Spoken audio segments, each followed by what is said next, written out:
Eh bien salut tout le monde, donc c'est Joshua, aujourd'hui on se retrouve pour une nouvelle vidéo, j'espère que vous allez bien, et aujourd'hui on va se tester l'iPhone 12 Pro Max pour cette fin d'année 2024. Allez c'est parti!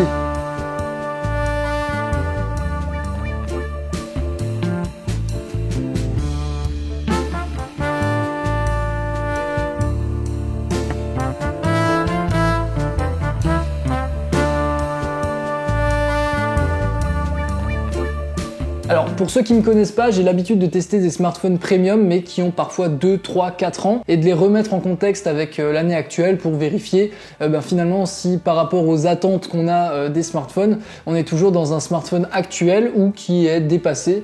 Donc on va voir ça aujourd'hui. Donc on va rentrer directement dans le vif du sujet et puis on va un petit peu s'attarder sur la partie photo parce que c'est vrai que sur cette année-là, il y avait des différences entre l'iPhone 12 Pro Max et l'iPhone 12 Pro. Sur un iPhone 12 Pro, on va plus se rapprocher d'une partie photo d'un 11 Pro plutôt que de la partie photo d'un 12 Pro Max. Il a notamment un téléobjectif qui va un petit peu plus loin. On était sur un équivalent 50 mm sur le 12 Pro. Sur le 12 Pro Max, on passe sur un 65 mm. Mais la plus grosse différence à mes yeux, c'est surtout que le bloc photo est beaucoup plus gros. Donc on se retrouve avec des capteurs photo beaucoup plus importants et qui vont du coup permettre de réceptionner beaucoup plus de lumière et d'avoir un résultat qui est quand même plus propre. Voilà, donc je vous recopie l'écran de mon Mac, comme ça on va pouvoir directement regarder un petit peu ce que ça donne en photo. Habituellement je vous projette les photos à l'écran, mais là je me suis dit que les regarder en direct et pouvoir les commenter, ce serait pas mal. On commence par une première photo, donc j'étais à Milan, donc ça c'est la tour BNP Paribas. Donc voilà, le ciel était bleu, donc pas vraiment de contre-jour à gérer. Si on vient directement zoomer, on voit que le bâtiment est bien détaché du ciel. Donc c'est vrai que quand on va venir un petit peu zoomer, ça sera moins détaillé que si on passe sur des iPhones plus récents, mais sans pour autant que le rendu soit incohérent. On a quand même beaucoup de détails, beaucoup de netteté, un piquet qui est vraiment présent. Donc ça c'est une très bonne photo. Celle-là elle a été prise avec le 2,5, donc le téléobjectif, parce que la tour du BNP Paribas à Milan elle est vraiment immense. Deuxième photo, donc là ça c'était au lac de Caume, j'ai profité de mes vacances pour vous faire pas mal de photos pour cette vidéo. Voilà, donc on peut voir que là le soleil se situe dans cette zone là à gauche, les nuages sont bien détachés, ils sont pas surexposés, donc on a un ciel qui rend vraiment bien. Pour autant, le palmier là qu'on va avoir à l'avant-plan, ça va pas être complètement bouché au niveau des ombres, donc ça peut facilement être rehaussable, surtout si vous prenez les photos en RAW comme moi. Donc là voilà, vous voyez le palmier est légèrement bouché, vous pouvez rapidement rehausser typiquement les ombres. Et là, on va pouvoir récupérer quand même beaucoup plus d'informations dans les ombres. Donc ça, c'est vrai que c'est intéressant, la possibilité de shooter en RAW. Parfois, ça peut clairement changer la donne, bien que la dynamique de l'image des iPhones est loin d'être catastrophique, elle est même plutôt bonne. Donc la photo un petit peu plus en soirée. On commençait à être vers les coups des 17-18 heures, donc toujours le lac. Donc là, c'est vrai que les montagnes sont un petit peu bouchées. Il y a une espèce de voile par-dessus. Après, ce rendu-là, je l'avais également un petit peu avec mon appareil photo. C'est les conditions météo là-bas qui font un petit peu ce voile sur les montagnes. Donc un peu plus loin, on va avoir le petit village. Donc voilà, on peut, si on commence à zoomer, vraiment constater que il y a quand même pas mal de bruit. Ça manque un peu de détails. Après, ça reste quand même très très loin, donc voilà, c'est pas là-dedans qu'on va venir généralement zoomer. Donc là, on est sur une photo d'intérieur. Donc là, j'étais pas en mode RAW, j'étais en mode basique sur le capteur grand angle. Donc voilà, si on vient zoomer un petit peu là dans les structures, on a beaucoup de détails, on arrive sans problème à distinguer les différentes formes des peintures et puis des tapisseries. Pas de problème à ce niveau-là, c'est une photo qui est bien détaillée, un petit peu jaunâtre, là on peut notamment le voir sur le bois qui rendait pas aussi jaune dans la vraie vie. Ça c'est un petit peu ce que je reproche à Apple. Je préfère la colorimétrie que va venir rendre les Google Pixel par exemple. C'est vrai que ça va être peut-être un peu trop froid par moment, mais là où l'iPhone, je trouve que dans des situations comme ça d'intérieur, aura tendance quand même à rentrer dans des teintes jaunâtres, voire limite verdâtres par moment. Donc ça c'est le petit problème, que j'ai moi en tout cas avec les iPhones. Donc on va continuer rapidement. Voilà, là vous avez des petites photos. Celle-là elle est intéressante. On était en 2,5 également. Vous voyez que le bateau est très bien détaillé sur celle-ci. Là on avait beaucoup de lumière, il faisait très très beau. Donc on arrive sans souci à lire l'intitulé du bateau. le petit drapeau italien juste là, les petits signes au premier plan. Là, l'eau, elle est quand même bien plus détaillée que la photo que je vous avais montrée avant, hein, parce que tout simplement, là, il y avait des conditions de lumière qui étaient vraiment idéales. On arrive à distinguer correctement aussi les bateaux derrière. Très très jolie photo, une photo de moi, maillot de l'OM, hein, forcément oblige. Hein. Donc si on vient zoomer un petit peu, alors moi ce que je vais préférer par contre au niveau des iPhones par rapport au Google typiquement, c'est les teintes de peau que je trouve vraiment très fidèles. Le maillot rend bien, au niveau des couleurs c'est réaliste. Hein. Donc là par contre on était en mode RAW, donc effectivement si vous connaissez pas trop le mode RAW, vous allez trouver que ces photos sont un petit peu plates. Après comme dit je peux vous montrer, en direct, hein, on rajoute un petit peu de vibrance, un petit peu de saturation. On vient peut-être légèrement changer la température des couleurs. On rajoute un peu d'ombre. On baisse un peu les basses lumières. On rajoute du contraste, hein, parce que c'est un rendu qui est quand même très plat. Voilà, c'est peut-être un poil trop saturé encore. Hop, voilà. Donc là, bon, clairement, j'ai pas pris énormément le temps, mais je veux dire, vous avez quand même une différence par rapport à la photo de base qui est vraiment énorme, hein, franchement.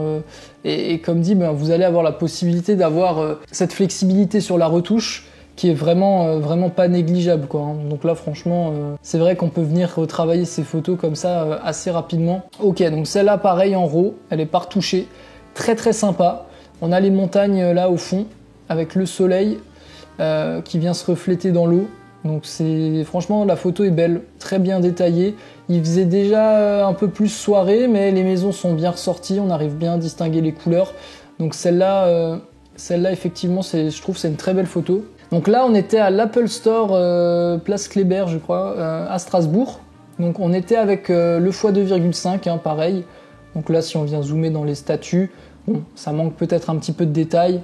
Après sur le rendu de loin, les couleurs sont belles, le rendu est sympa, le ciel n'est pas bouché, donc c'est très bien.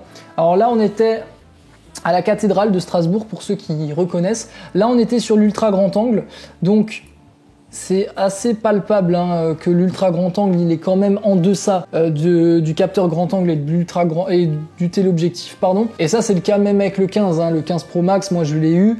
C'est vrai que l'ultra grand angle est vraiment le capteur qu'Apple a le plus délaissé hein, ces dernières années. Alors a priori ça devrait changer avec les 16, on verra ce que ça donne, mais moi en tout cas c'est un capteur que j'aime pas utiliser. Là on va être sur le grand angle classique, donc là déjà au niveau des couleurs c'est mieux. Clairement. Bon après il y a des projecteurs, hein, donc là c'était peut-être pas non plus le plus évident. Mais là c'est quand même beaucoup plus détaillé, quoi. C'est bien mieux défini. Et là on se retrouve franchement avec une photo en mode nuit qui est bien gérée, hein, tout simplement. Donc là on est avec le téléobjectif. Pareil, franchement ça marche très très bien. Hein. Ça marche très très bien, c'est détaillé, les couleurs sont justes. Donc là honnêtement on est sur un bon rendu. Hein. Vous voyez qu'en mode nuit il vient de très bien se débrouiller. Pareil sur le grand angle, hein, il a récupéré beaucoup d'informations aussi dans le ciel. Je trouve que c'est pas exagéré au niveau du rendu, ça ressemblait globalement pas mal à ça hein, dans la vraie vie. Voilà, donc je pense que si on faisait un petit peu la synthèse des photos que je vous ai montrées, vous voyez qu'on est quand même sur un rendu très iPhone et qui fait pas du tout vieillot. On est encore dans quelque chose de très actuel et puis je pense que cet iPhone 12 Pro Max, il est clairement encore plus costaud que certains smartphones milieu de gamme qui sortent aujourd'hui. Déjà au niveau du téléobjectif, hein, c'est pas un capteur qu'on retrouve encore sur beaucoup de milieux de gamme aujourd'hui, donc ça peut être intéressant. On a le Smart HDR3, on a l'Apple ProRAW, vous avez les modes portrait, le mode portrait qui est disponible la nuit avec le capteur LiDAR. Donc honnêtement, on est sur quelque chose d'actuel, quelque chose qui marche bien, un rendu qui est homogène, on a les mêmes couleurs en fonction du capteur que vous allez choisir. Donc ça c'est aussi très agréable. Et au niveau des fonctions que je considère encore vachement modernes sur cet iPhone, comme je vous l'ai dit avant, on a la charge sans fil, on a le MagSafe, on a le capteur LiDAR, on a l'Apple ProRAW, vous avez la 5G, donc tout ça font que c'est un smartphone qui est aujourd'hui encore très moderne, encore très intéressant. Alors oui, vous n'allez pas avoir toutes les fonctions qu'on a pu mettre dans les nouveaux iPhones, l'encoche n'est pas réduite, vous n'avez pas l'Apple ProRes, donc vous n'allez pas avoir des fonctions en vidéo qui sont trop poussées non plus. Vous n'allez pas pouvoir filmer sur SSD externe. Vous n'allez pas avoir les 120 Hz sur l'écran. Voilà, il y a des petites fonctions comme ça qui vont venir manquer. Après, il faut vous poser la question, est-ce que j'en ai vraiment besoin? C'est des petites questions qu'on peut se poser pour un petit peu cibler le modèle aussi qu'on a besoin. Je ne dis pas que c'est le smartphone qui va convenir à tout le monde. C'est sûr que si vous avez des exigences au niveau de la partie vidéo, mais vraiment pour un résultat professionnel ou semi-professionnel, pour venir voilà, faire des vidéos sur YouTube, etc. On arrivera à le faire avec ça. Mais peut-être qu'il y a des options qui vont vous intéresser un petit peu plus. Après, il y a aussi la question du suivi logiciel. Donc là, actuellement, l'iPhone 10S est encore mis à jour. Celui-ci, il est sorti 2 ans après le 10S. Donc logiquement, on devrait tourner à encore 2 à 3 années de mise à jour sur ce 12 Pro Max. Donc c'est pas rédhibitoire, hein. Honnêtement, il y a des smartphones aujourd'hui sous Android qui sortent, qui proposent que 3 années de mise à jour. Donc, alors après, effectivement, on a encore la prise Lightning.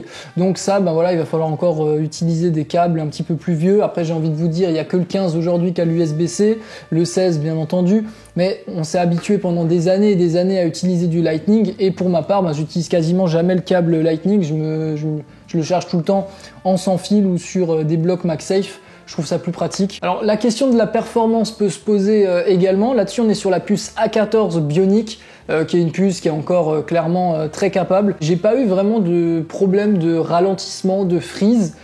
Franchement, j'en ai pas rencontré. C'est un smartphone qui marche très bien. J'en ai eu 2-3, mais c'est parce que j'avais passé l'iPhone sur la bêta d'iOS 18. Donc là, j'avais rencontré quelques bugs, mais qui n'étaient pas liés aux performances directes du produit.